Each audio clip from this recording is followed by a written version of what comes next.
I'll second that. The agenda is adopted. Superintendent's report. Thank you, Vice President Best, other board directors, folks out in the community. Quite a week that we've had this past 7+ days. We've had a number of celebrations and recognitions. We last week had a Community Hall of Fame induction ceremony over at Shelton High School. It was really nice. There was a celebration for 5 new inductees.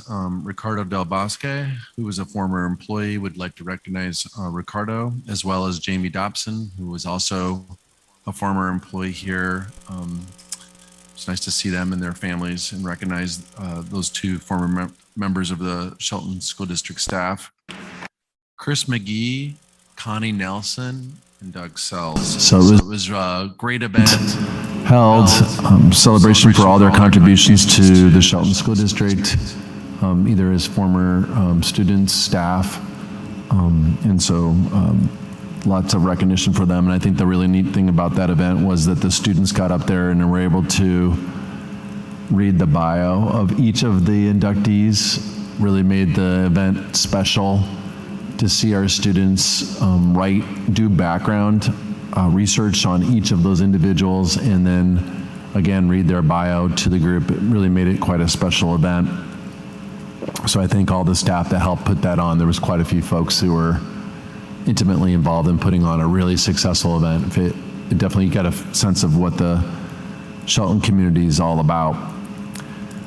Obviously, the other very large events, in addition to our moving on ceremonies, is high school graduation. So we had previous week, we had the graduations for both Cedar and Choice High Schools.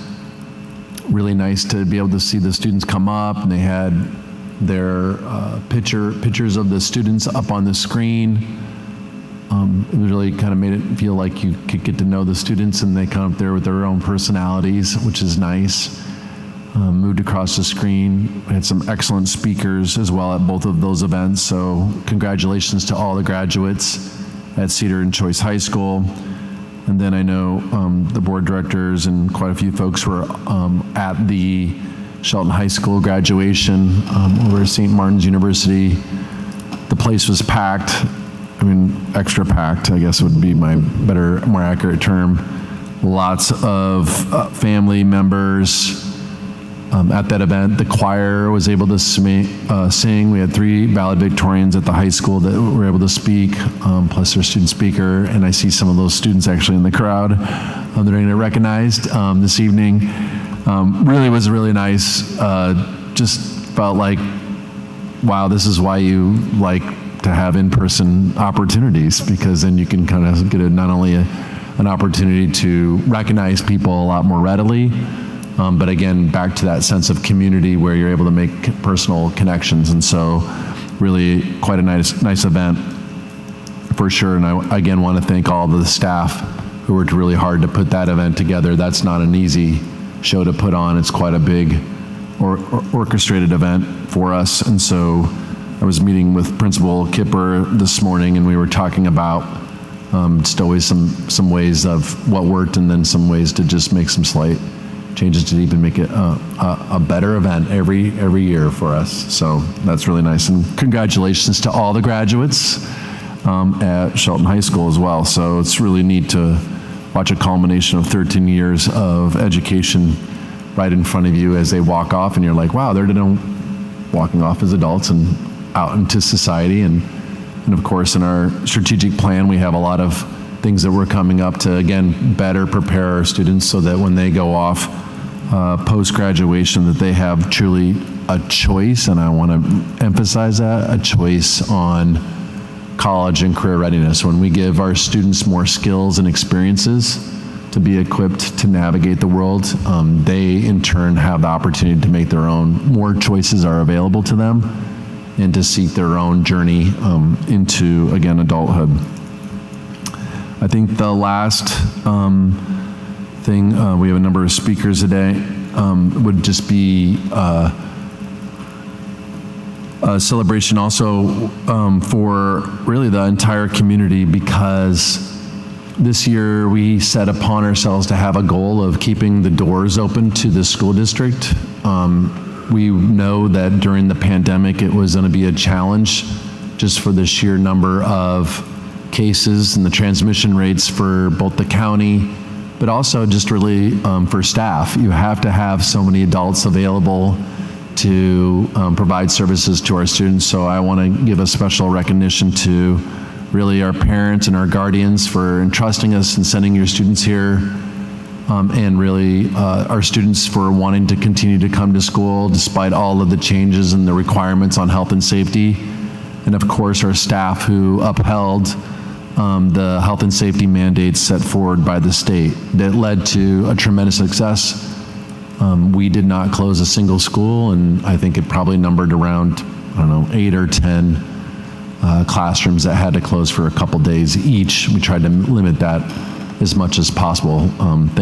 Thankfully, some of the transmission inside a classroom happened coupled up with a weekend, which was really sometimes our very fortunate luck during the awful pandemic. So I wanted to just say thank you so much, because every day does matter for our students. Every minute matters for their instruction. And so I just think that's really important to recognize this as we close up this quite incredible school year. So with that, I'll hand it back over to you to Vice President Best.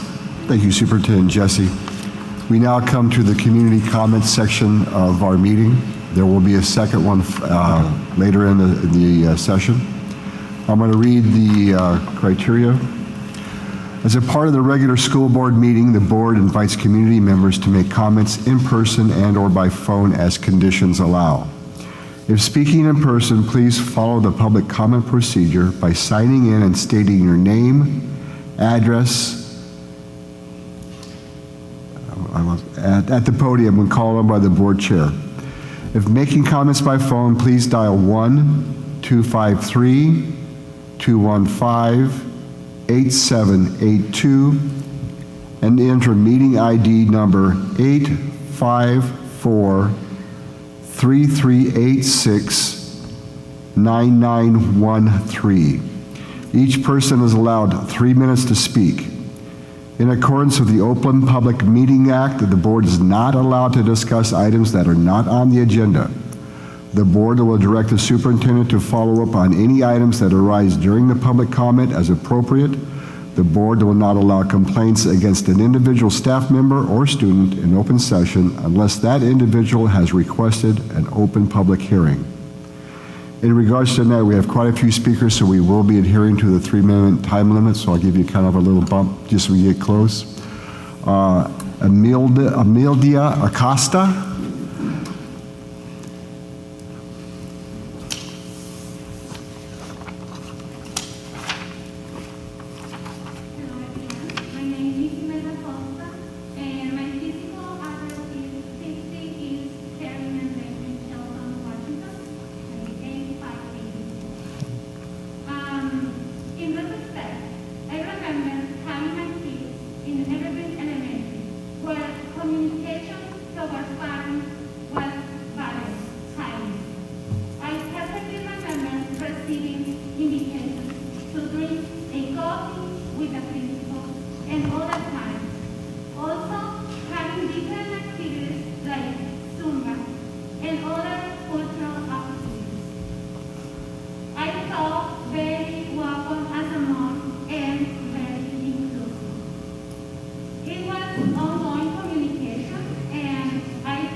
Thank you. Grace Hirata. And I do apologize if I mispronounce names. My language expertise is Chinese, Japanese, and Korean.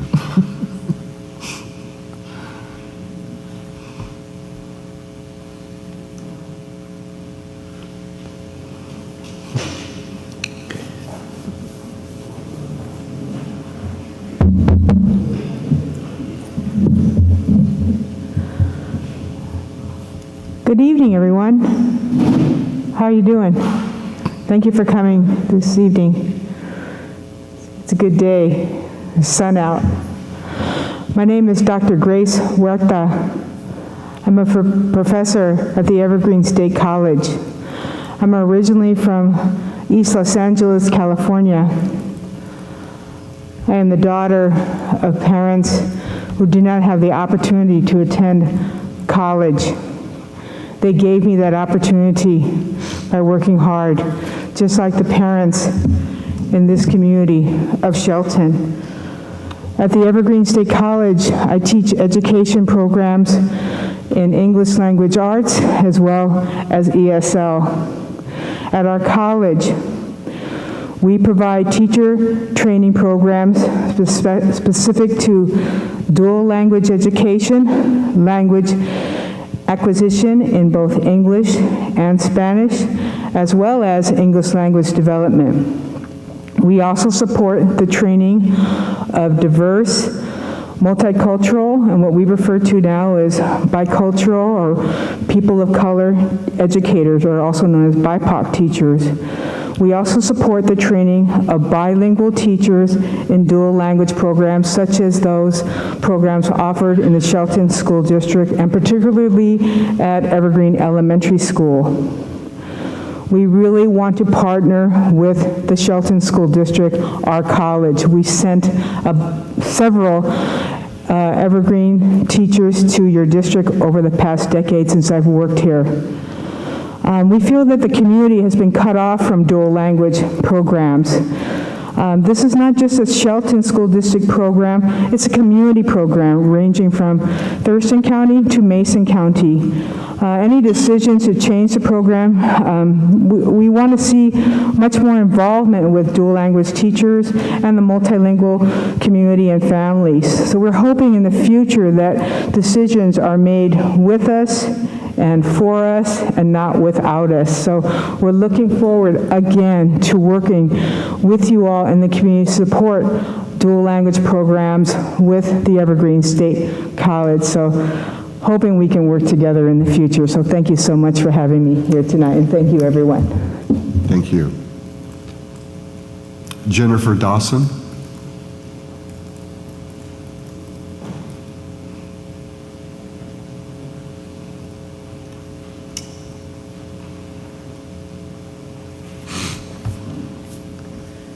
Good evening to the members of the board. My name is Jennifer Dawson. I live at 5448 2nd Avenue Southwest in Olympia.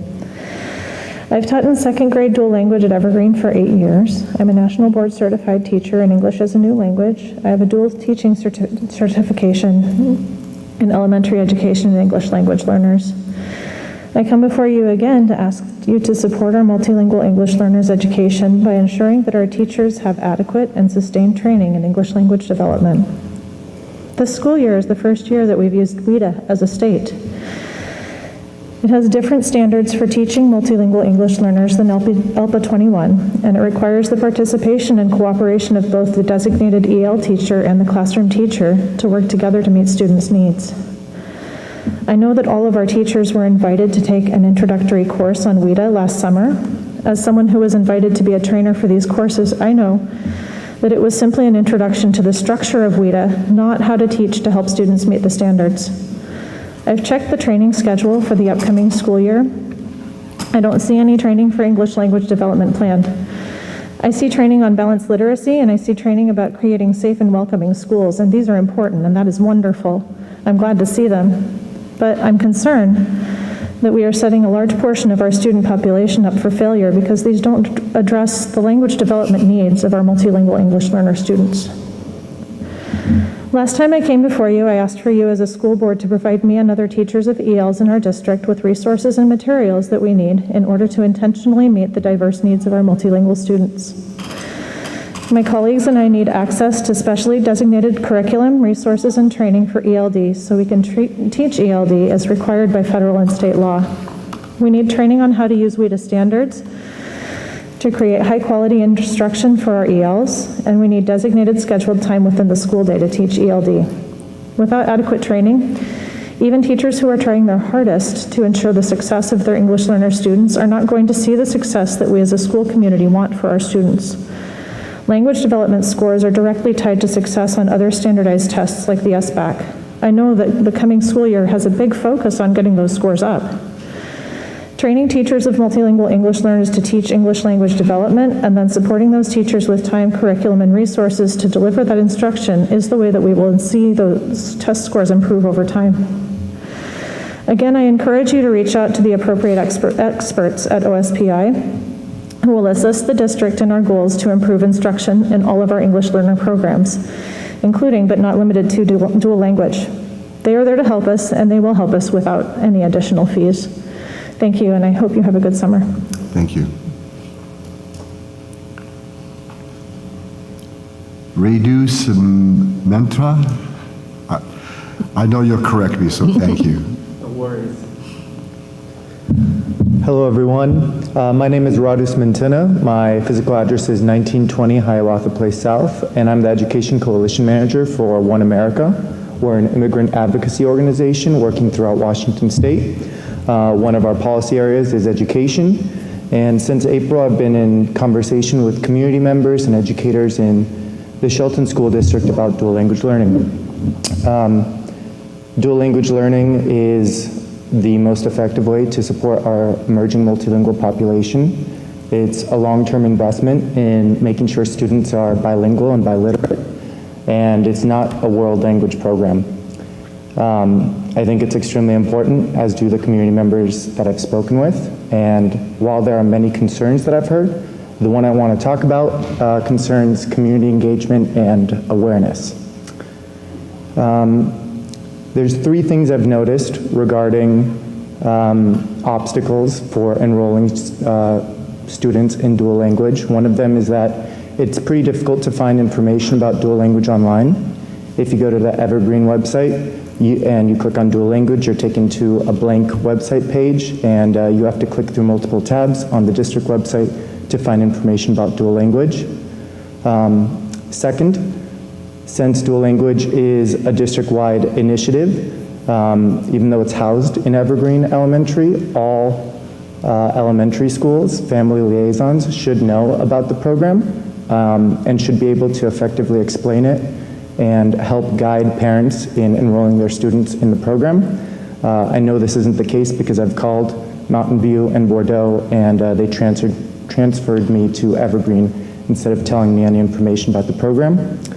And the last thing I just want to say is that recently the legislature has passed House Bill 1153 concerning language access in schools. A portion of this House bill will require all school districts to create a language access plan that's culturally responsive to engage families. And that's going to be effective in 2023, 2024. But I just encourage you all to get ahead of the curve and really reinvest in the dual language program in Shelton, because as many of us here believe, it's extremely important to student success. Thank you for your time. Thank you. Alexandria Chatham?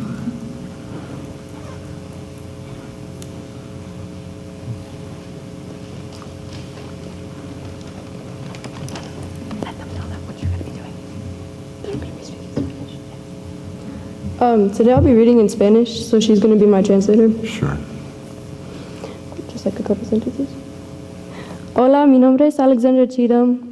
Mi dirección es 271 Eastville Road. Me gustaría decir gracias para esta oportunidad de hablar aquí esta noche. Hi, my name is Alexandra Cheatham. I live on 271 East Beale Road. I would like to say thank you for this opportunity to speak here tonight.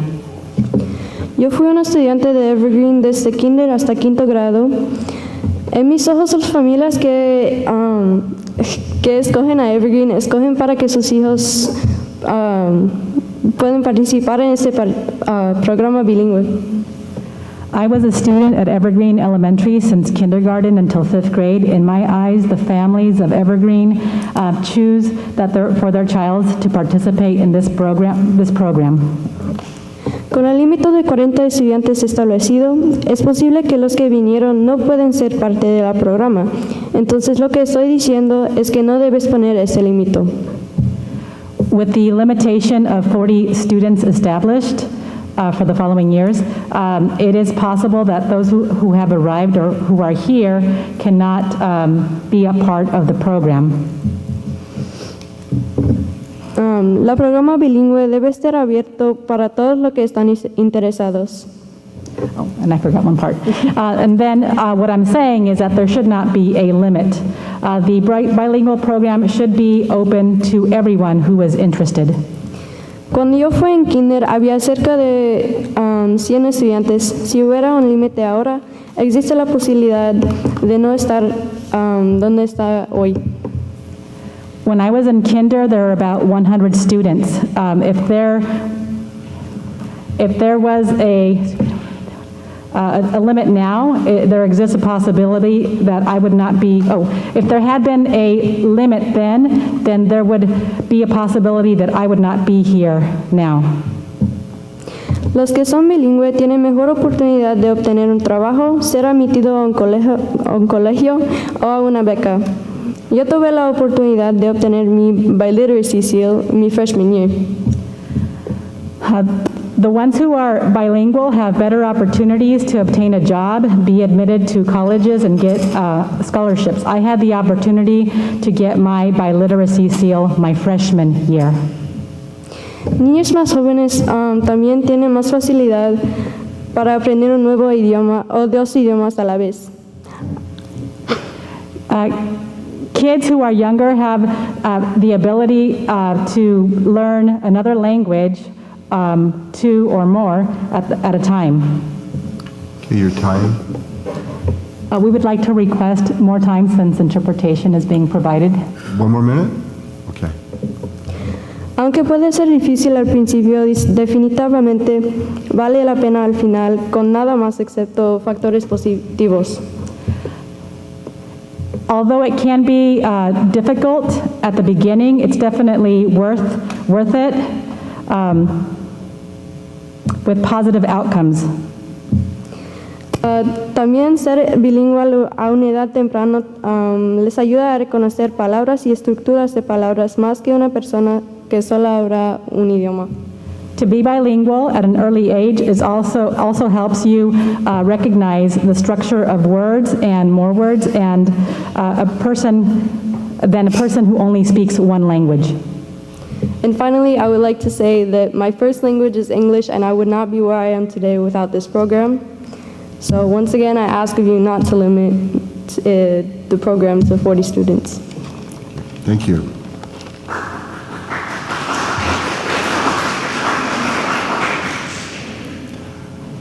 Karen, how do you pronounce it? Karen Heising. Okay, thank you. I live at 725 May Avenue here in Shelton. I really was not going to speak, but that was my niece, so I feel obligated to represent this program. I started here in Shelton 22 years ago at Evergreen, and I've been there the entire time. In the school year of 2000, we were presented with research and about the different ways we can teach our second language, as a staff to go to the dual language program. So in the school year of 2001 is when we began kindergarten and first grade dual language. We have never put a limit on how many students can choose to be in that program, and it saddens me that we are now going to limit it to 40 students in kindergarten. Like my niece said, we had at least 100 students in kindergarten the year she was there. That's 60 students that would not have had that opportunity to be in it. She got her biliteracy seal as a freshman with much of my encouragement, but you're limiting that if you limit it to only 40 students. So I would really like you to reconsider that, to allow everybody who's interested in the program to be part of the program, not just 40 students. Thank you. Thank you.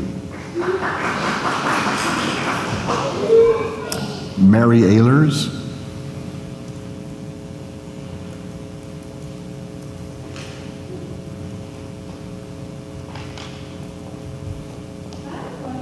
Yes, ma'am.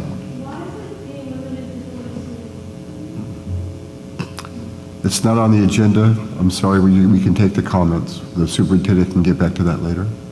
Thank you. My name is Mary Ehlers. I live at 2941 Winthrop Circle, Southwest Tumwater, Washington. I am a Spanish kindergarten teacher at Evergreen Elementary. In my opinion, it is not acceptable that there will only be 40 available slots to incoming kindergartners in the next year. It is also still unclear how those 40 will be selected. At this time, there are about 60 students who have requested placement in the dual language program. The district needs to maximize participation and not minimize it. I am also very concerned with how the changed enrollment procedure was communicated to families. I have worked in Shelton for 18 years. During that time, I have helped countless families complete paperwork because they themselves lack the reading and writing skills to fill out forms. Our family liaisons do this work on a daily basis. The change to enrollment was publicized on the district website, but as many of our parents can't read or write, they are unable to access this information. 3 years ago, families were told that they had to enroll in their neighborhood school. There was talk about having a dual language option at other elementaries, but no action was ever taken. This has left families confused about what their options are. There were robocalls sent out regarding this new procedure and lottery, but those can only reach so many people. Many of my families don't know how to operate their voicemail. So while the attempt was made, many did not get the information. Some families enroll their children in late August when they hear by word of mouth that school is about to begin. At Evergreen, we always get families who enroll after the start of the school year. Families literally see that the school buses are passing their houses, and now they know that it's time to enroll. The enrollment for the dual language lottery has already closed. It is morally wrong to exclude families who lack the literacy skills to complete paperwork or read about open enrollment windows. Shelton schools can do better. It is important that there be open forums directed at Spanish, Mam, and Canjobal speaking families so that they can access the information directly from their school district in a way that they understand best. This would also provide the opportunity for families to address their dreams for their students directly to administration. Please keep enrollment in the dual language program open based on demand from families in this community. Please hold open forums to meet with families to hear about what they want for their children and families. Because isn't that what we're here for? To serve the needs of the children and families in our community. Thank you. Thank you. I've lost track. What was the last one's name? Mary. Okay. Yeah. Kate Farrell.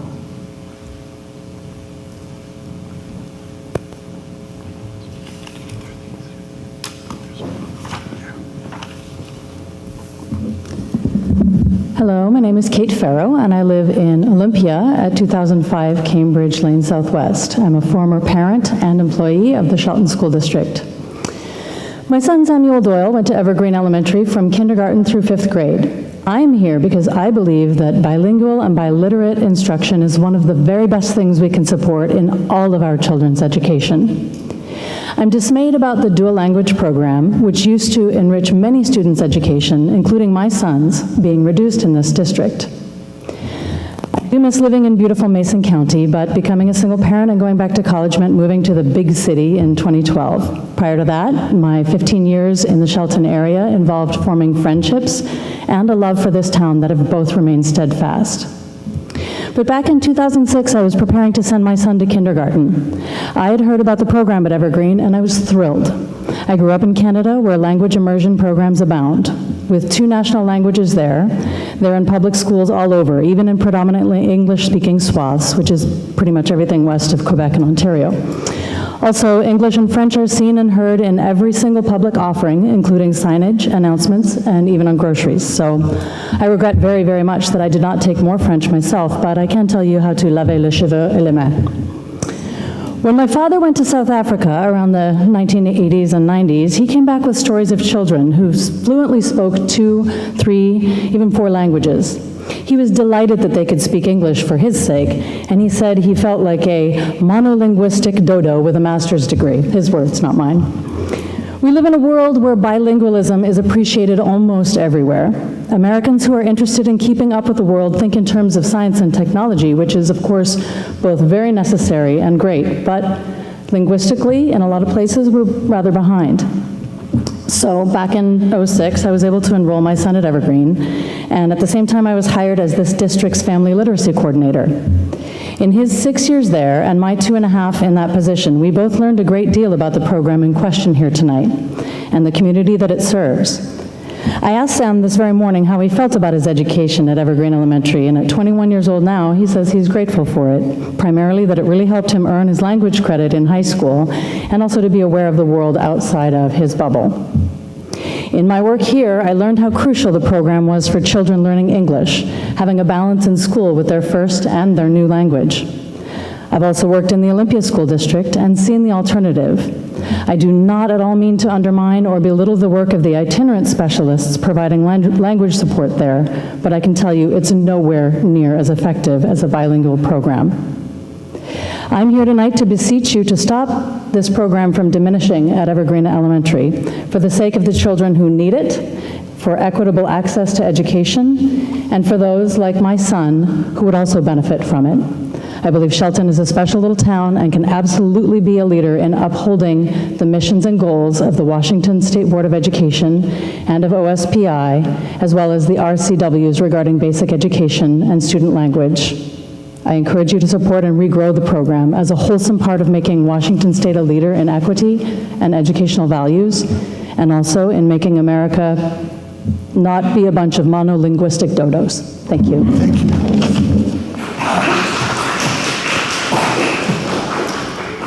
Tom St. Clair.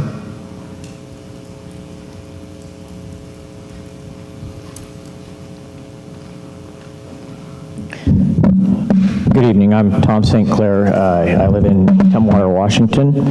My children are students at Evergreen, and I'm here to speak what many people have been speaking about, making sure that we continue to make the dual language program as accessible as possible to as many students as possible. I would like to take this time to speak about equity and opportunities for students and families of Evergreen Elementary and the Shelton School District. It has come to my attention that the administration is going to limit the number of dual language students to 40 incoming kindergartners into this program. They are apparently going to allocate those spots by lottery, which means that many kids whose families speak Spanish at home will not be allowed into a program that would serve their needs best. I am concerned that this arbitrary strategy will not allow my incoming kindergartner to be a part of a program that will help her get a strong start in her schooling and will make her a world citizen. When Shelton is grappling with discrimination complaints and has not otherwise communicated a clear plan on how they will meet the needs of all their ELL students, this seems like unwise decision-making. Studies have shown that dual language is the best way to help these students learn the content of the curriculum while also developing their language skills in both Spanish and English. Furthermore, these changes and promotion of dual language has been poorly communicated. As a parent, this is frustrating and makes it difficult to plan for the upcoming school year. I urge you to put much more effort into promoting dual language, recruiting strong teachers, and training teachers to give your Spanish-speaking students the best opportunities to get ahead in this community. I know you have heard from former students, from many parents, from teachers about how important dual language is and how it's helped our students move up. Listen to that pride and make this continue to happen in this future. Thank you. Thank you. I believe it's Pascola Gonzalez.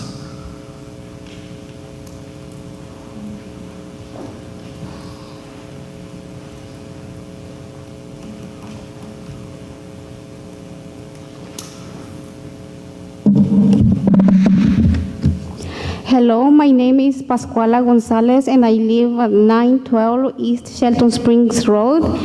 And I want to ask politely that please don't remove the dual English program because it's very important for us, for our family, and for our community. And I received the news this morning that my daughter was accepted at Evergreen School, but I also received the news that they don't still know if she's gonna be at the Spanish program, because that is very important for me, because she is very smart and I don't want her to be left behind, because I want her to keep learning so much things in Spanish and English. And I want her to be brilliant with her dual language. And that's it. Thank you so much. Thank you. Antonio Zacharias.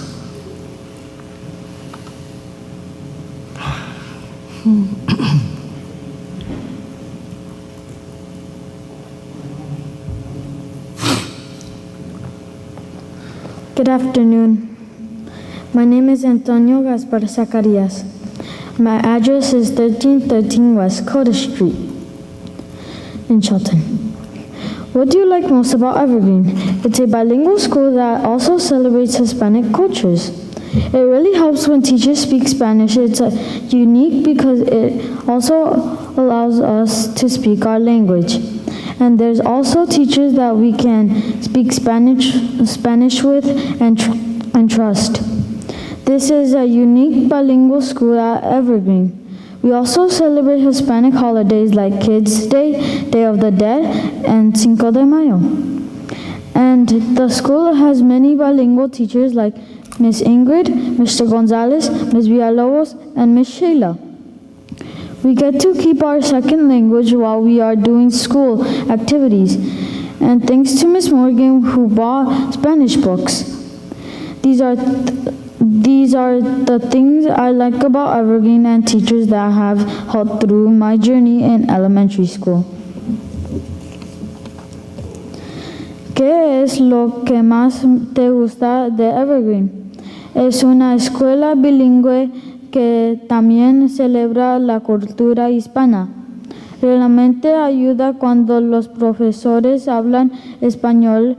Es único porque nos permite hablar nuestro idioma y también hay profesores con los que podemos hablar español y en los que podemos confiar. Esta es una escuela bilingüe única en Evergreen. También celebramos fiestas hispanas como el Día de los Niños, el Día de los Muertos y el día 5 de mayo. Y la escuela tiene muchos profesores bilingües como maestra Ingrid, maestro González, maestra Villalobos y maestra Sheila. Podemos mantener nuestro segundo idioma mientras hacemos actividades escolares y gracias a la maestra Morgan que compró libros en español. Estas son las cosas que más me gusta de Evergreen y de los profesores que me ayudan en mi viaje en la escuela primaria. Thank you. Thank you.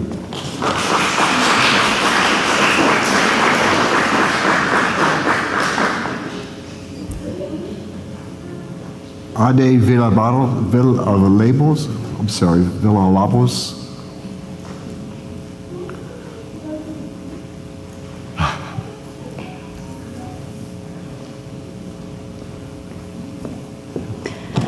Good evening, school board, education staff, and community members. My name is Aide Villalobos. I live in Tumwater 3080 Hampton Drive Southwest, and I teach at Evergreen Elementary. I am here again to speak about one of your most important programs in Shelton School District, the dual language program. A few weeks ago, I spoke to dispel one of the myths that bilingual education was not a mandate, and you heard that it is. Today, I'm going to talk to you about that plan planned reduction of the dual language and address another myth, the myth that the dual language program at Evergreen Elementary needs to be reduced in order to improve it.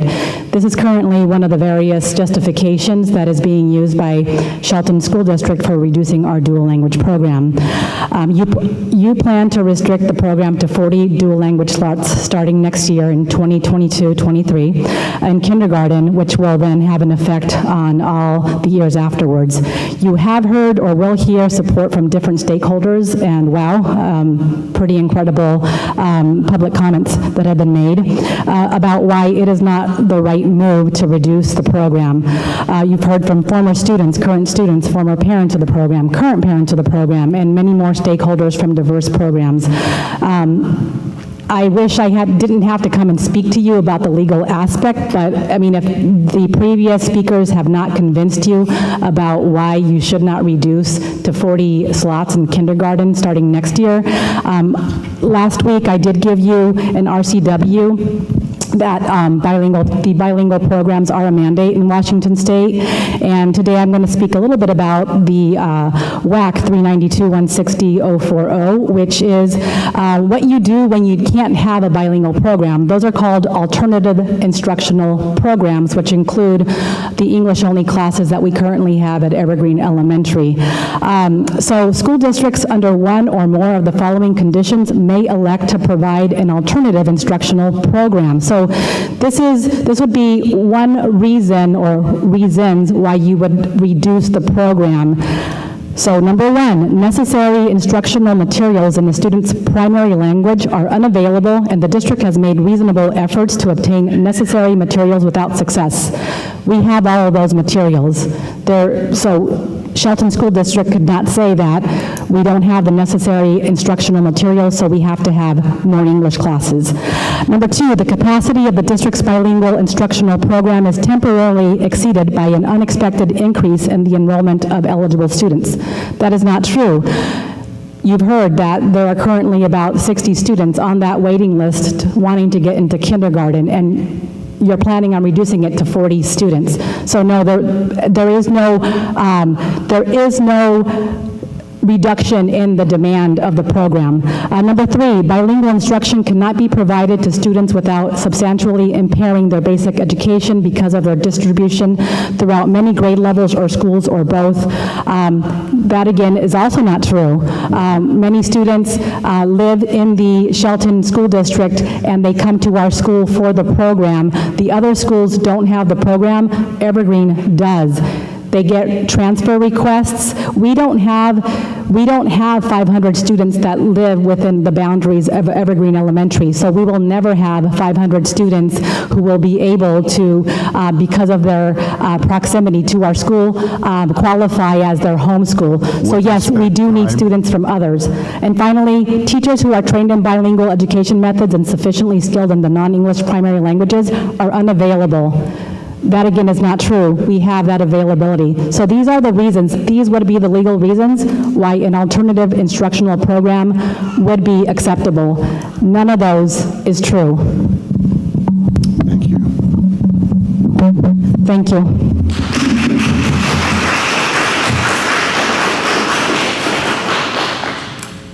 Leo Vigila Hernandez.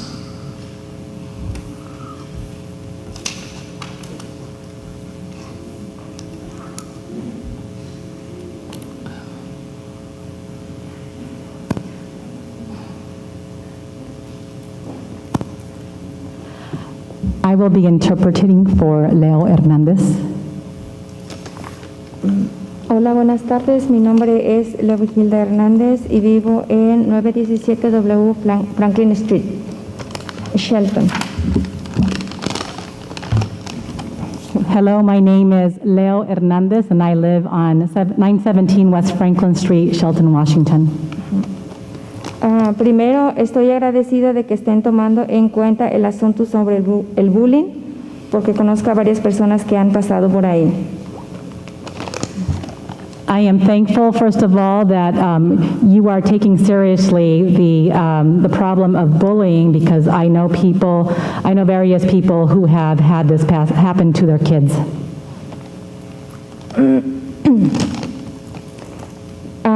Creo que es muy importante el lenguaje español en la escuela porque ahora estamos viendo que los niños que tomaron esas clases hace algunos años son los que tienen los puestos para traducir a la comunidad latina, como la policía y los bancos de comida. I think it is very important that the Spanish program in the school, I think that it's very important that you have the Spanish language in the schools because, at Evergreen, because now we are seeing that some of the kids who took these classes are able to translate or interpret in their Latino community, for example, with the police and also at the banks and food banks. Estuve en la reunión pasada y mi propuesta fue sobre la encuesta para padres latinos, el saber si ellos conocen sobre los cambios que han estado haciendo para el idioma español. I was at the last meeting and I proposed, one of my proposals was to have a survey for parents, for Spanish-speaking parents, to ask if they know about the changes that have been happening regarding the dual language program. Realmente me gustaría que lo llevaran a cabo porque así ustedes se darían cuenta de la necesidad del doble idioma.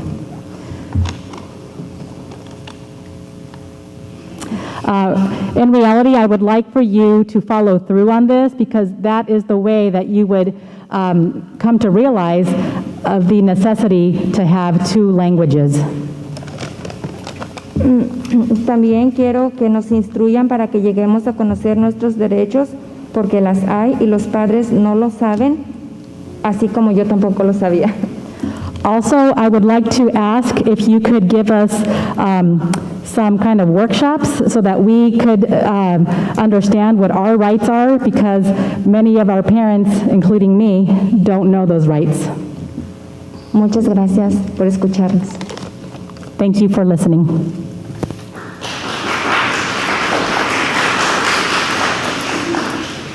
Grace Ferrata.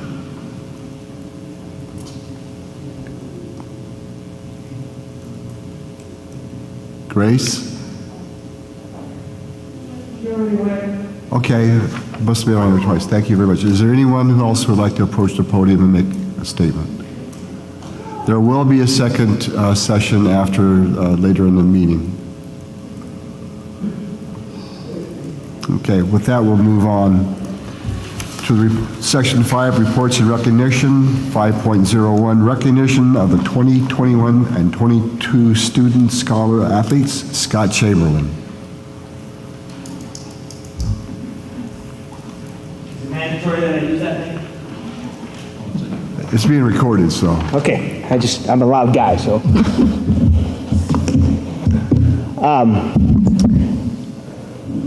Is it gonna work, Scott? Okay. I'm gonna push it.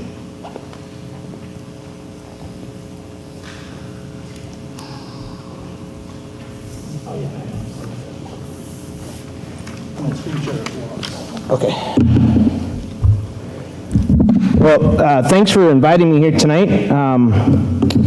This is one of the favorite things for me to do is to present at school board meetings. No, it's not actually, but I do appreciate that I'm here to recognize some athletes and some of the accomplishments that we had this school year. Just quickly, one of the things that I would add is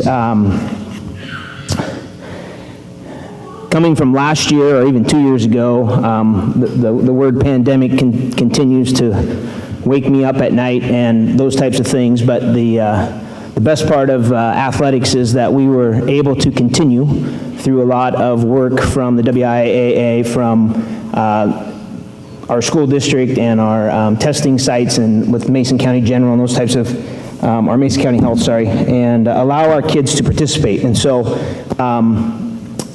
it was a rough year in the fact that if I was to take my first year at Shelton and look at what that looked like, we went from a football game with no masks to a football game with masks, and then we went to testing athletes to spring sports to where best way to say it is no rules at all. So was quite a roller coaster, but we had the chance to participate. I'm going to just kind of review over K-12 athletics, and then I'll get to the recognition.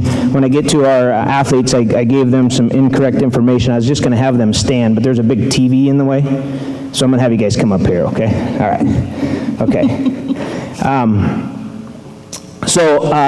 Elementary athletics this year, we started our K-4 athletics in the elementary, and due to the COVID restrictions, we were not able to do all of those things. I don't know how many 3rd or 4th graders wanted to be tested twice a week to play basketball. Probably not a great choice. And so we continued to push off those seasons and respect the issues that were true in COVID for our families and our community. But after spring break, we were able to start track at our 3 elementary schools. He said, point at him. Arrow?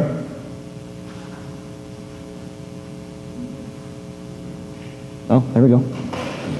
And so we got started mid-April, and we had 211 participants. I put the building participants up there, the elementary school's participant numbers up there. Also, we partnered with Rotary, and the Rotary track meet that hasn't been able to happen in the last couple of years, but had happened, as I learned, for 75 plus years, I believe. And anyways, with working with, I'm going to get her name wrong, Christy Buck, is that right? Christy Buck, worked together with her to make sure that we were able to continue the city Rotary track meet. It just needed to look different. In this time of COVID and the transitions of the Shelton School District, we no longer, we had kids change in schools, and we are offering a 5th and 6th grade track program now, which used to be a 4th and 5th grade track meet. And so we worked with them to host a track meet in June at the high school, where all of our athletes that participated after school 2 days a week, 3rd and 4th grade only, came and participated. It was a little bit of chaos, but not a lot of chaos, and it turned out really well. We did unfortunately miss a couple kids jumping up on the podium because they were busy throwing the softball or the frisbee. However, we caught up with them and got them their ribbons, and all in all, I think it was a great experience for all. So we're looking forward to expanding next year, coming out of the gates in the fall. If there's elementary school principals here, be ready. We will come out and try to get ourselves going with soccer, volleyball, basketball, and then track as well. Okay. OMS this year joined into the Tri-County League, which is with our area schools, our feeder K-8 buildings, Pioneer, Hood Canal, Grapeview, Mason County Christian, Northwest Christian, and Olympia, McClary, Evergreen, St. Mike's, and Cornerstone Christian were some of the schools that we played. Our 5th and 6th graders were playing against 6th through 8th graders in those sports, and so most of our teams were playing in the JV league or against JV teams, and did quite well actually. And so it was our first time of moving that from intramurals into interscholastic competition against some other schools. We had 292 participants in those sports. Most of those sports were interscholastic, except soccer. Soccer was just intramural because those other schools don't offer soccer. I think that was a number that was on there. Scott, are you doing this for me? Okay.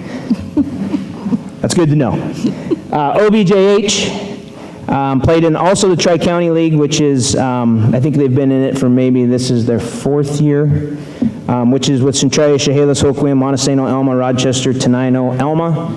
The last few years, Bush and Tumwater have not been participating due to COVID, but they will be joining us again next year. We played 4 seasons at OBJH, and we had 274 participants, and OMS and OBJH athletes had to follow the same protocols as all other athletes in the state of Washington. So our 5th and 6th graders and our 7th and 8th graders playing basketball were tested twice a week for COVID, just to make sure that we could keep people safe. And so once again, that created some challenges, and I'm sure that our numbers may have been down for those reasons. But all in all, I think once again, it was a good season. It is 5 sports season, so it's pretty cram-packed full of action and stuff. But once again, I think they had a great experience, and I would think that our numbers will continue to increase over the next few years. Shelton High School. Yeah, I don't remember what the next slide says. Oh, there we go. Okay. Shelton High School. First of all, I'm happy to have completed my first year at Shelton High School, or almost completed. At least we don't have students, so I've completed that portion of it for the next few weeks. We are in the 2A Evergreen Conference. We will continue to be in the 2A Evergreen Conference for the next 2 years. That was a process that we went through 2 years ago, requesting the WIA to grant us a waiver to play in the 2A Evergreen Conference, and we've renewed that for 2 more years. We will reclassify in 2 more years, and then we'll see where that takes us and what our options are at that time. The 3 sports seasons at Shelton High School, I almost said Centralia High School, sorry about that. That is where I came from. We had, what was that number, 511 participants, I think it was, that participated. One of the things that we use, or the WIA uses to compare schools, is the Scholastic Cup athletically. And so you can see up here some of our accomplishments as a high school. If you were back a couple of pages on this URL, it would show you that we were 36th of 67 2A schools in the state of Washington in the Scholastic points, and it would show you that we were 5th out of 7 teams in the 2A Evergreen League. And so obviously we have some room for improvement. However, it is based on a few things, and I will take a little bit of credit that I think our points should be a little bit higher. I do not believe that we got the fall GPAs in on time, as we were still trying to figure out how to run those things, being new, myself and my secretary. And so I think we missed the deadline. So I would have assumed that we had some teams that would have been up there. But however, what they do is they give you points for how you place in the state tournament, and then they give you some Scholastic points as well. So you can see these are our team accomplishments for 21-22. Our boys baseball team did make it to the final 16, so that would be considered a state appearance. Our boys cross country team placed 16th as a team. Our girls cross country team placed 8th as a team. Our dance and drill competitive team placed 2nd in state in drill. Our swim and dive girls team placed 13th. Our track and field girls team placed 10th. That is in activities or in athletics. Scholastically, our girls bowling team had the 5th highest GPA in the state of Washington in the 2A ranks, and then our dance and drill competitive team had the 7th highest GPA. And like I said before, there should be probably more up there. We just didn't meet the deadline. That won't happen anymore because we want to move up on this total. Individual accomplishments, which is the title that was on the agenda of why we were here. I'm going to call these athletes up as I announce them. So I asked 7 athletes to join me tonight. These 7 athletes all received a top 8 finish at their state tournament in their respective sports. So this is in the order of seasons. Yeah, I think their names might be up there. There we go. One more click. Okay, there you go. All right. So in cross country, Alana Karstens was 2nd place. Come on up, Alana.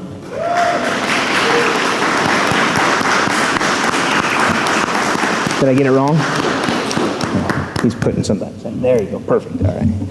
In girls swim, in 4th place in the 50 free was Madeline Allred.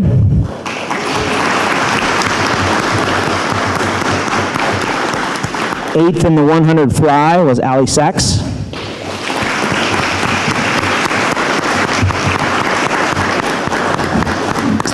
Our 200 meter free, it might not be meters actually, it's yards, you're right.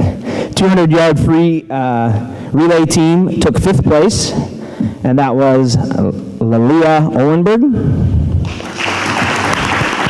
Kaylin Matoli, Allie Sachs, and Madeline Allred.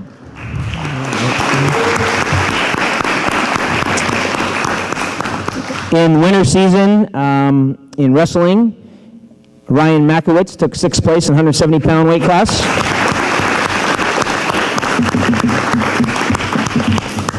And then in the spring in track, Allie Clifton was 8th in the 3,200.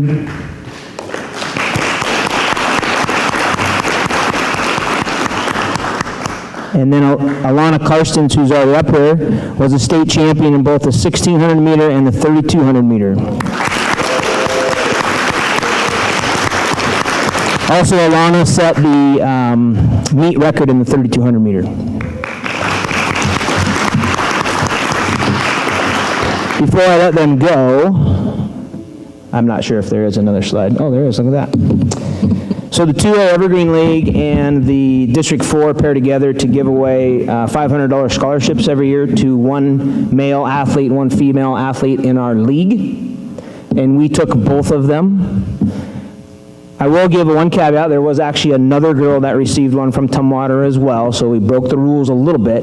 But there were 3 scholarships given away, and we had 2 athletes that earned those, and I have a check for them tonight. So Alana Karstens and Ryan Makowitz.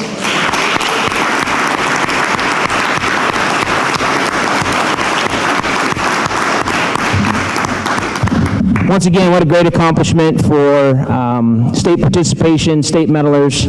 Let's give them a round of applause. Thank you. Congratulations. All right. Yep, you can go sit down. And I would just say, are there any questions? No questions, just a comment that these students have represented themselves and their schools well and the district. Yep. Thank you. Since I know the football team had a cumulative GPA of over 3 for the first time in, geez, a decade, I know we would have gotten some points there, so you are correct. I hope so. Thank you.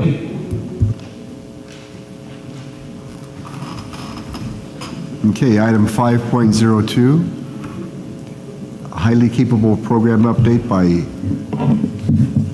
Adrian Minery. I was going to say it that way. Thank you. Perfect. Thank you and good evening, school board vice president, Best, and other board directors. My name is Adrian Minery, and I am the director of curriculum and instruction for pre-K through 6. And I'm here to present to you tonight regarding our highly capable program for this past school year.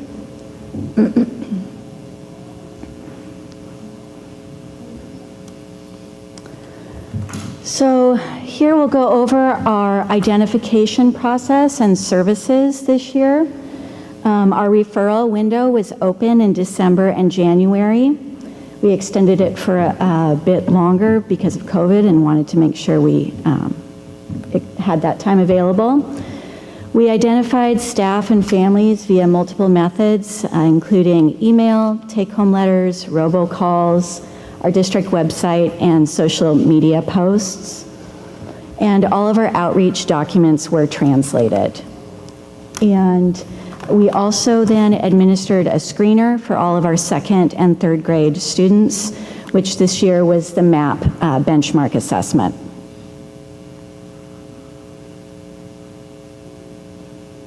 Let's see. Am I doing it? Oh, it did. Sorry about that. Thank you.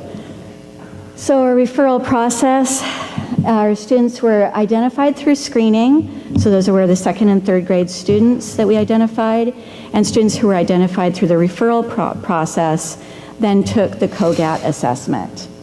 And then we pulled together a multidisciplinary team, which had representatives, teacher representatives, representatives from special education who have expertise in reading different assessment results, myself and other central office staff on the team to review multiple objective criteria in order to identify students for highly capable services. And those services include differentiation, our project-based learning, clustered classroom placements, and exciting to also be able to offer our new classroom libraries to ensure that we're able to provide book choices to challenge our above grade level readers. And what you can see here is a graph of numbers of students identified over the past several years. In the fall of 21, we had 64 students identified. And when I presented to the board back in November, that's where we were at. And our preliminary numbers now for spring of 22, we now have 88 students identified for services in the district. So some highlights of the process were that we put together a process where we were able to use multiple data points, and you'll see the different acronyms for different assessments up there, including WIDA, SBAC, MAP, COGAT, SRI, EasyCBM, WAKIDS, DIBBLES, as well as our referrals from our teachers and families. And we were able to introduce a referral process that lessened the impact on instructional time while providing valuable instruction, valuable assessment data to inform instruction for our teachers. And our schools engaged in family outreach to encourage referrals for students who might not otherwise have been referred, including families of multilingual children and families of students with disabilities. And finally, we worked to establish a district procedure for our different students that we welcome into the Shelton School District, including students from our feeder districts, other Washington State districts, districts outside of Washington State, as well as our families, military families.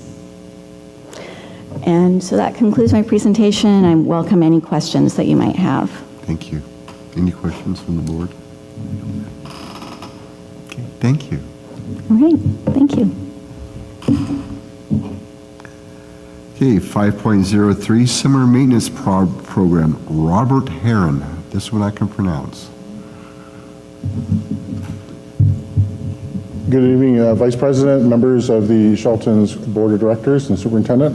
This evening I'd like to come and speak with you about facilities, something that is really important and something that I'm always excited to talk about.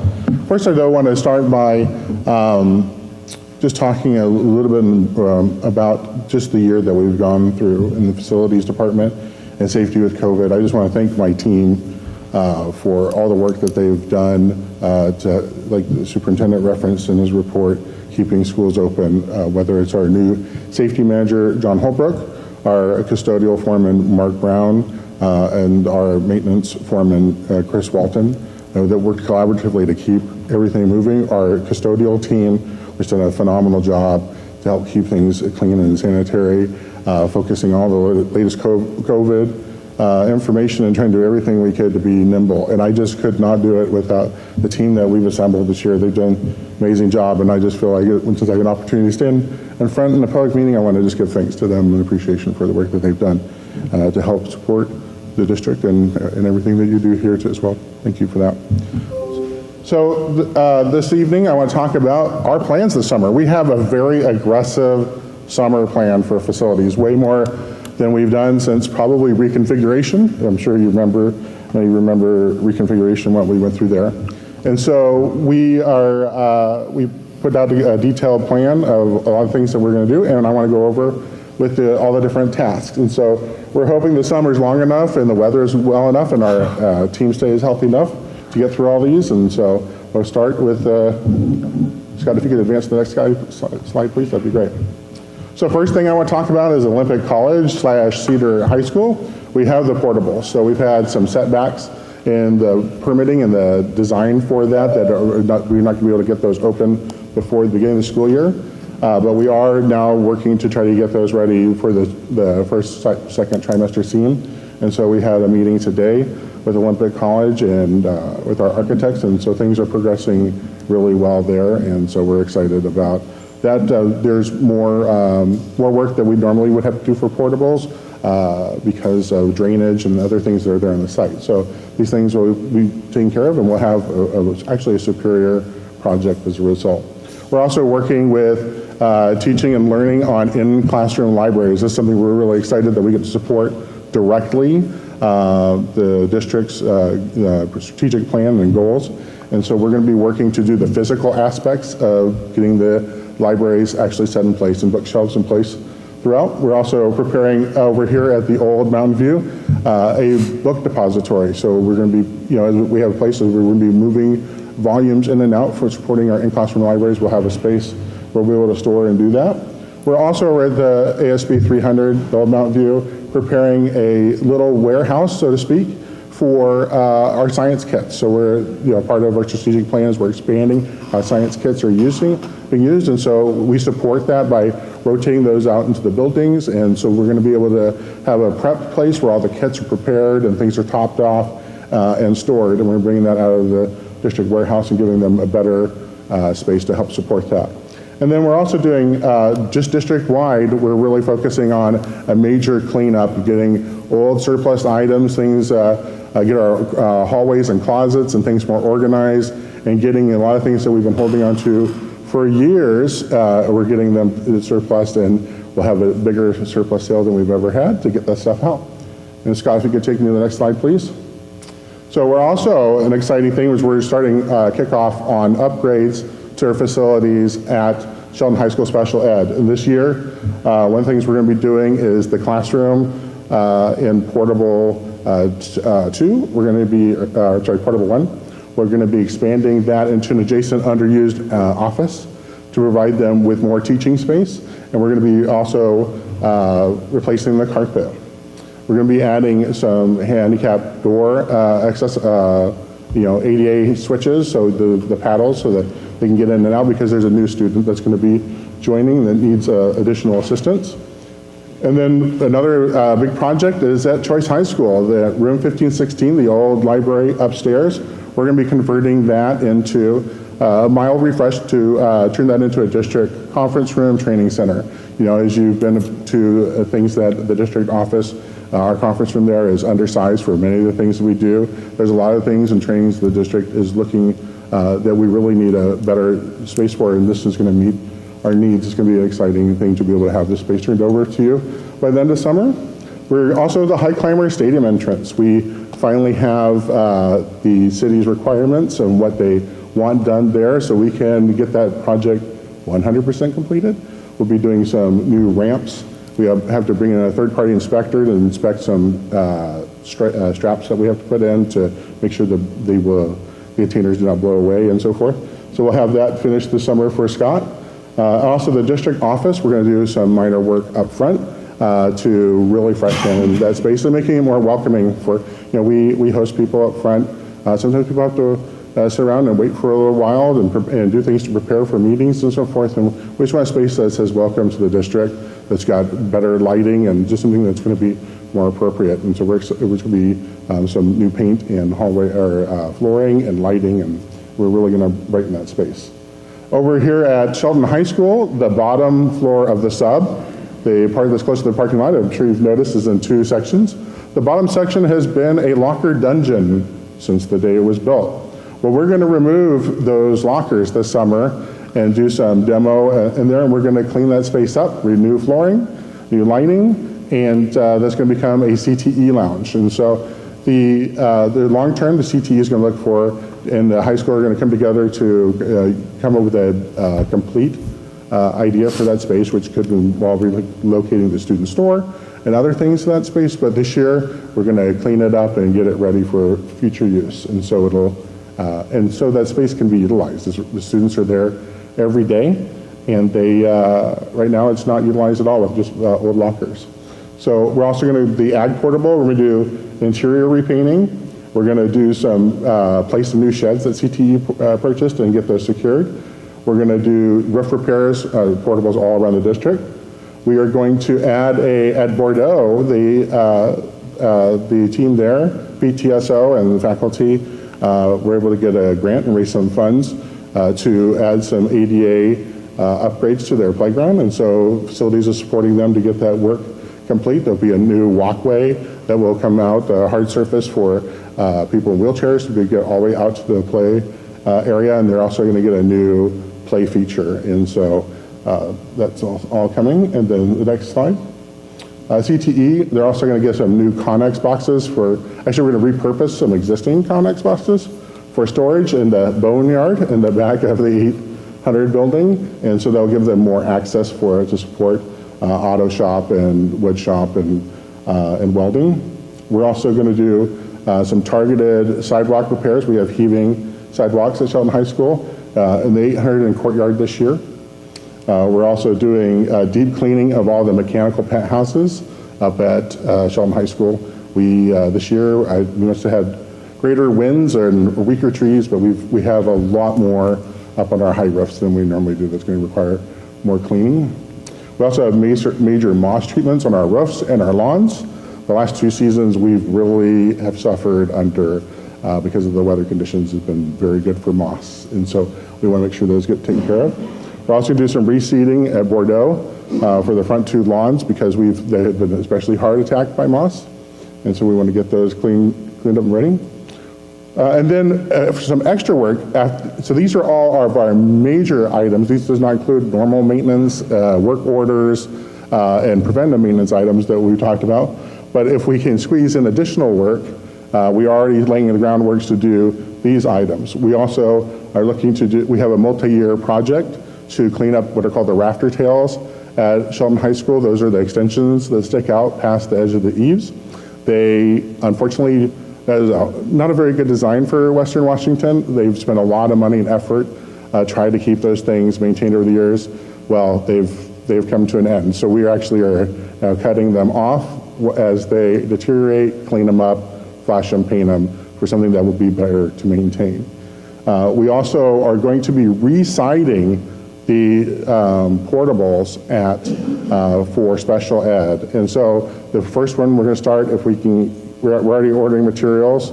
We have a detail that they're using at Bethel High School, which we're really excited about, which will refresh the exterior look and profile of those portables. So they will be board and batten. So if you know what board and batten is, it is vertical seams with strips. And it'll come down to a belly band, and then there'll be wainscot panels underneath that. And so this is something that is not very expensive, but changes the look. So I drove by Bethel High School a couple of weeks ago, and I was just shocked at how effectively, with just a little bit of money, they really, really can change the look. And so those are highly visible portables, and this is something we're looking to do, is to upgrade the portables over the next 2 to 3 years for our special ed program, so this will be a great kickoff.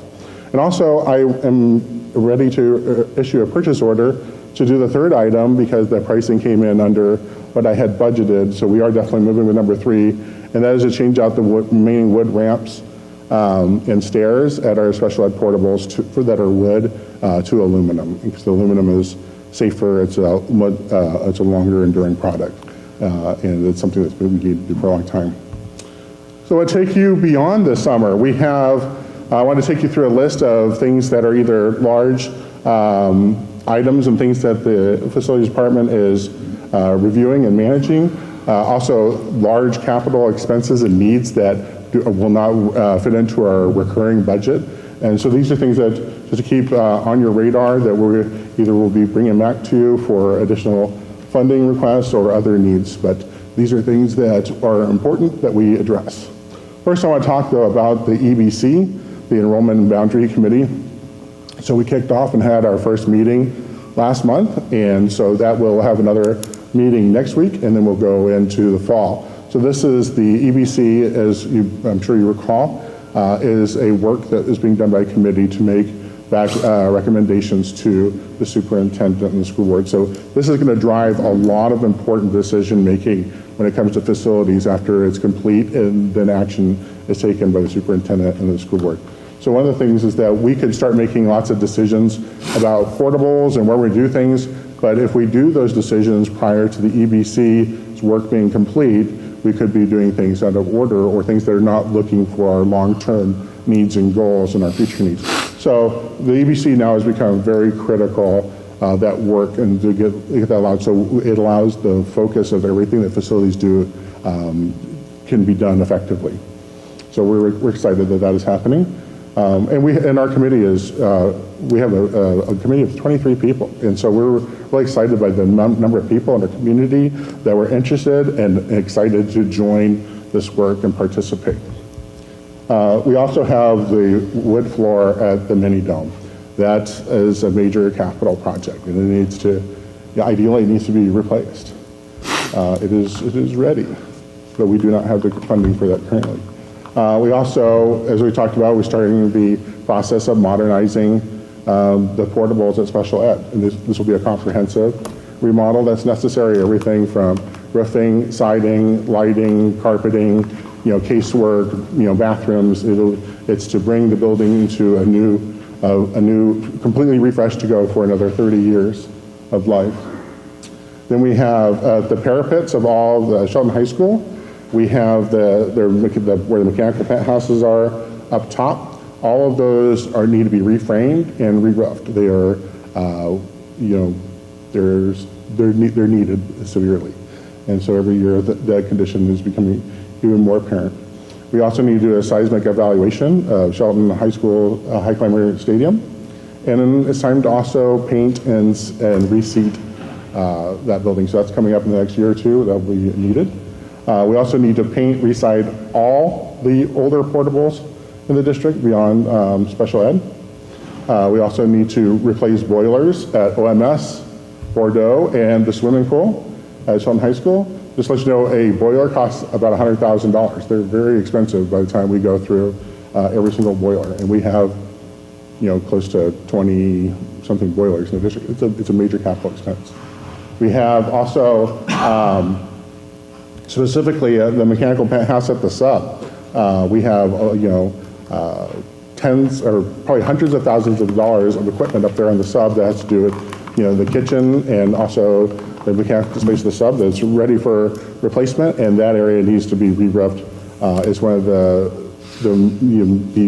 roofs that probably in the most need in the district. We also have continuing drainage improvements that are needed at Shelton High School, as we've made a lot. We've spent a lot of money making improvements, and they are working wonderfully. But every time that we do another one, the next one, it becomes more obvious as a contributor. And so we still have other things that we need to target for long-term capital expenses. Scott, next, thank you. And then at Bordeaux and Evergreen, that system that was put in for HVAC in 2002 is now the point where it needs a significant upgrade. So the HVAC loop, which is a hydronic loop, it has coupled joints. Well, they're starting to shrink and dry out. And so what happens, it sounds minor, but they're actually difficult to change. We take down the whole system and we have to work on it. So it's a significant cost, and we have to do it over a long period of time. Those are ready and need to be done at a significant cost. We also have painting all the buildings district-wide. We're ready for everything that has not been new or rebuilt. It's time to be repainted. We were able to repaint Oakland Bay in the bond, which turned out really well, and it's actually helped with a lot of the issues we've had there on that exterior envelope. But it's actually, OMS and Evergreen and Bordeaux are not really been significantly painted since they were built or rebuilt. There's time for them to have significant repainting. The district office needs to be repainted, and everything else left at all the other campuses that's not been painted is its time. We also have the ELC. As part of the modernization of the ELC next door, we did not put on a new roof. We did do some patching and things, but it was not part of that budget. And so the ELC is time for a roof to happen the next couple of years. We also have the chiller at Bordeaux that's been replaced. We recently replaced the chiller at OMS and at Evergreen. Was a little while ago, but Bordeaux is now starting to show signs that it only has a couple of years left.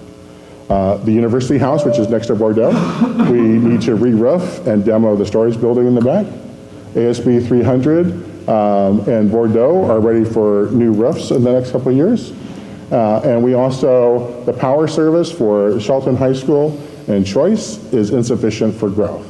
And so it's hard to do anything at both of those buildings without additional work. And then we also have district-wide many end-of-life mechanical replacements that are coming due. Next slide. And then the big thing I want to talk about when it comes to long-term capital facilities expense is Oakland Bay Junior High School. One of the things I want to stress about Oakland Bay is that building is solid.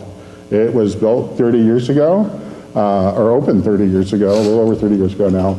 And so OSPI asks whenever any state funds or any building is being built under their purview that the buildings be designed for a minimum of 30 years. And so that's what they help fund, and that's what the buildings are designed for.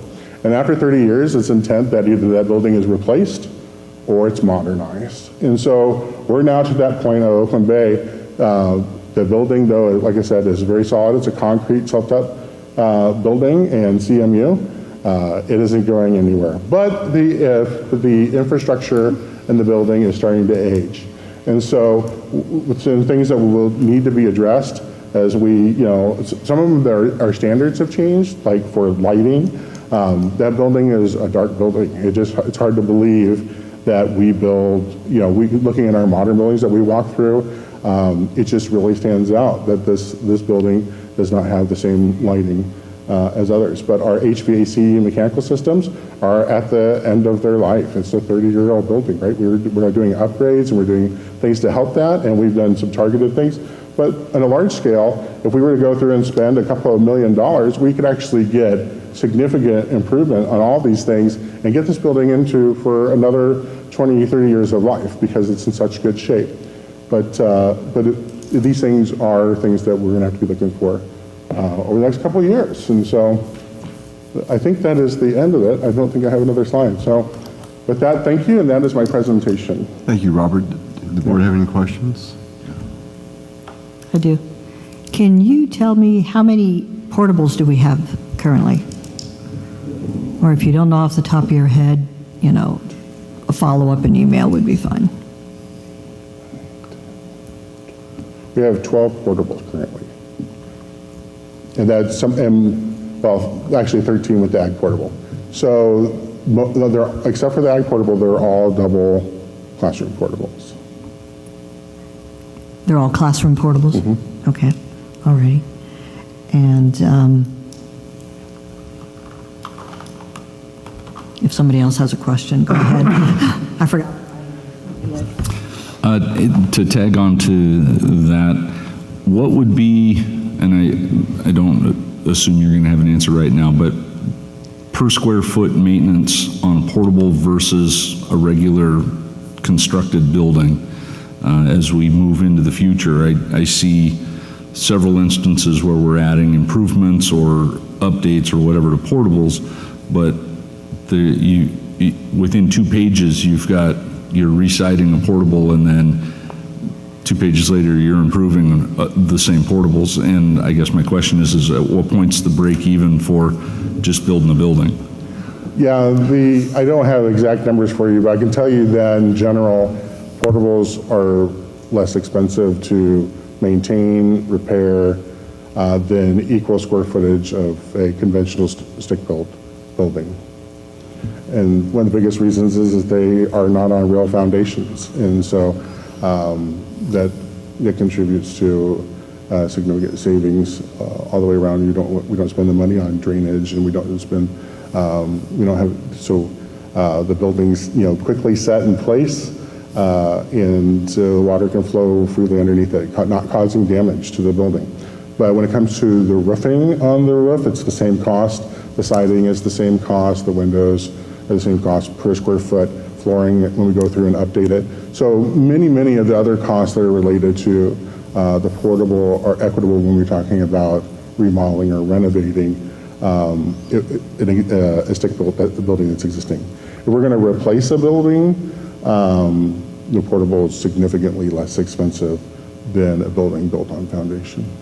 Thank you. Yeah.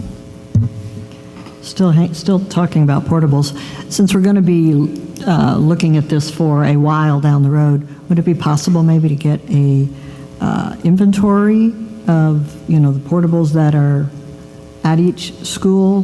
What is the age? And are they all wet portables now, or do we still have dry portables? Well, if you want that detailed information, I've got news for you.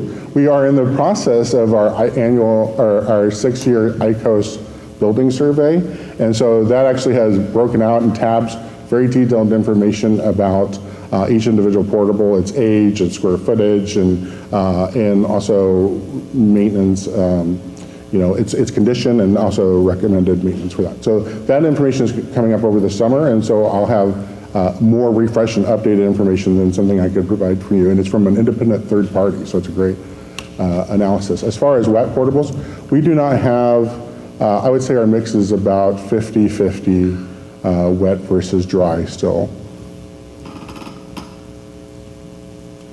Okay, and I wanted to comment on the special ed portable classroom being enlarged and recarpeted, because I know that was something we had several people speaking to in public comments recently, so that's nice to be able to see that that is being addressed. And yeah, you guys have a lot of work. Thank you, Robert. Item 5.04, April 22 Budget Status Report, Brenda Trogstad.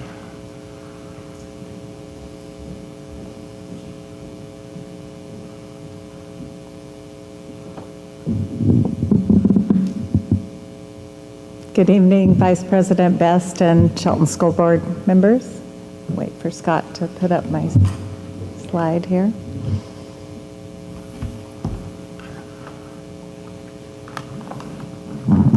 Sorry.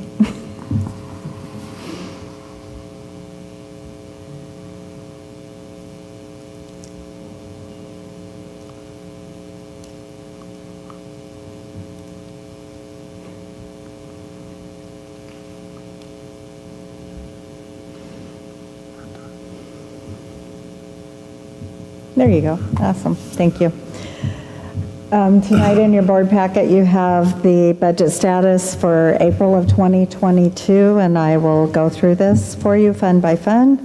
In general fund, we ended April with $2,213,616.56. If you remember, and for the new board members, April is our big collection month for taxes from our levies, so that is why you see a big spike in the fund balance in April. Capital Projects Fund, we stayed level with April, no activity in there right now, $6,441.82. Debt Service Fund also has a big collection on taxes on the bond for all this construction that Robert talks about. So that is growing because we do have a bond payment that we made June 1st. So at the end of April, we had $3,395,928.34. ASB fund stays pretty steady this time of year. They have a lot of fundraisers, and then you're going to see it probably drop off as they spend a lot of things for summer camp and that type of thing. So they ended at $579,704.15. Transportation Vehicle Fund is collecting a little bit of interest as we try to get quotes for buses. We did, Superintendent Jesse and I did talk to our transportation director yesterday at their barbecue, and he is finally able to get a couple quotes now. So we are making a little headway on ordering some buses. So we have $247,783 in the Transportation Vehicle Fund. And then your Private Purpose Trust Fund, which has the Drake Scholarship, Mike Johnson Memorial, and the Bulk Memorial Scholarship, ended at $235,641.41. Do you have any questions? Sandy? I did. I was just noticing where revenues so far for the year are down a bit from where we expected the budgets to show the revenue at this point in time. Are we waiting on something that's coming in, something been delayed? So I don't know if you remember, a couple of years ago, the legislature changed how our apportionment comes in. So we get our large amounts now in July and August. So we received 12% in July and 10% in August. In these previous months, you have a range from 5 to 9% through there. So, yep. I was thinking that that was accounted for in the budget. It is, but your cash too, flow but it's still, flows, okay. It comes in that big lump in those 2 months. So we'll see those jump up. Yeah, you should. Again, yes. Yeah. And they haven't done any further monkeying with that. That was not legislative action, correct? That was just... no, that was legislative, that was a legislative action. I believe that's kind of how they balanced their budget that year. That's right. They that's right. I do believe shifted you are it to right. their new fiscal year instead of ours. So, any chance of that sunsetting? I don't think so. Thank you. Thank you. Thank you. We're now at item 6, consent agenda. I entertain a motion to approve the consent agenda. I would move to approve the consent agenda. And second? I'll second that. It's been moved in a second. All in favor say aye. Aye. Aye. Any opposed? The consent agenda is passed. Item 6, Item 7, discussion and action items. We have none, I see. This is item 8 as our second opportunity for any community comments. Is there anyone remaining that would like to make a community comment? Seeing no one, do we have anyone online, Scott? All right, thank you. Comes to item 9, board member comments. Start with Matthew. So I've been a member of the board for less than a year, and in my life I've had the opportunity to be involved in some pretty cool things. And this year's graduation, coming off of the pandemic and seeing how well everybody is doing with all things considered was incredible.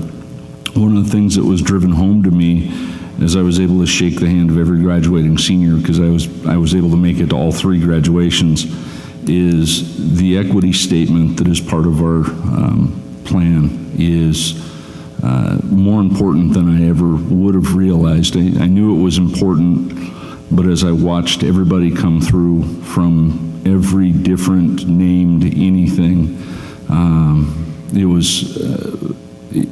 was special, but it was also, it really did point out how important that part of what we are doing truly is.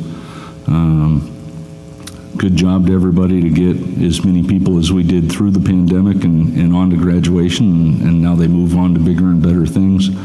And you know, as we look around the nation and watch everything go, and I continue my plea to everybody to just be nice. So, thank you. Sandy. I also was at the graduation, really enjoyed it. I really liked having the students in one line and you know, giving them, you know, everybody's undivided attention as they cross the stage. Having seen the graduations done both ways with the 2 lines and the 1 line, I really did like that. It was a very wonderful thing. Was also able to go to the Med Academy opening. I believe that was since the last board meeting, right? I'm not doubling up on that, I don't think. That was a lot of fun. Was talking with an awful lot of people. The next thing you know, I was talking with a variety of people. We were down to just 2 or 3 of us, and the lights went out, so we figured they were trying to tell us something. It was time to go. And sorry that I missed the other graduations. That's really neat that you literally were able to shake the hand of every single graduate. That's really cool. I'm sorry I didn't have that ability. You know, was finally able to go out and be at all these events, and I had to miss those, so I was bummed out about that. But summer's, you know, yesterday was the last day of school, and people are moving into their summers, and we'll see how summer school that'll be exciting as well, and just wish everybody a relaxing summer. Thank you. Marilyn.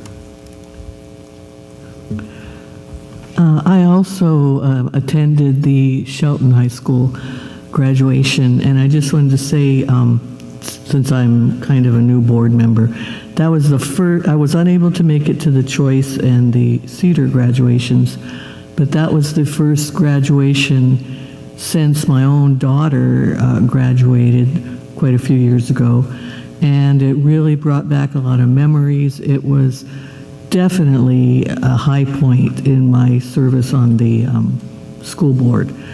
I have a bittersweet announcement that I'm going to make tonight, that I will be putting in my resignation tomorrow. My husband and I are moving to South Carolina. It's a lot sooner than we had planned, and I just want to say that I've really enjoyed my time on the board. Everybody here has been so kind and helpful in learning things, and it's been a pleasure and an honor to serve with these board members and our superintendent. So I just want to thank you for the opportunity to do this. Thank you. Thank you, Marilyn. And personally, I will miss you. It's been fun learning together. I too have made all the graduations, and it's sort of really, I don't know, emotional for me as I saw several of our what I call our daycare kids that we helped raise over the last years graduating. And I was sharing with Allison, and says, how did that happen? How did they get so old? Because I know that we're not. But here's, Brooke Weston and Bella Ackley and Cody Reed and all these kids that grew up in my house over the years. And my grandson's graduating Thursday. It's like, wow. But as I said, I looked at them coming across with all the different characteristics and demonstrated abilities as all they shared. And I actually have great faith and hope that among this graduating classes that we have young men and women and individuals who can take on the challenges of the future, that have been trained up through the Shelton school system and to become those who can look at what we've been through with the pandemic and say, okay, if that's all you can throw at me, I can take on more. Not that I want them to have more, but it's part of a character building process that they have overcome. And with that, my hat is off, and I applaud the teachers and the administrators and all the support staff that have put us through and taken us through these last 2 years. And I look forward with great anticipation of having a regular school year next year, if there's any such thing, without an ongoing pandemic or whatever challenge we have. Let us have the normal challenges. Brenda, where's the money? The challenges that we normally have. But we'll have them. But I understand that as a team, we've come together, we've gelled, we've come through a lot, and I have complete faith that we'll continue to address the challenges that meet the community, whether it's classroom size or funding or other challenges. Through what we've been through, I'm just really impressed. And so with that, I just want to say thank you to the administration and the staff and the team. We've made it through this year. You've kept the doors open. I salute you. With that, we have no need for an executive session. So move to item 11, adjournment. I'll entertain a motion to adjourn. I make a motion to adjourn the meeting. Second. Seconded. Been moved and second. All in favor, say aye. Aye. Aye. Opposed? Of course I'm opposed. Okay. Meeting is adjourned.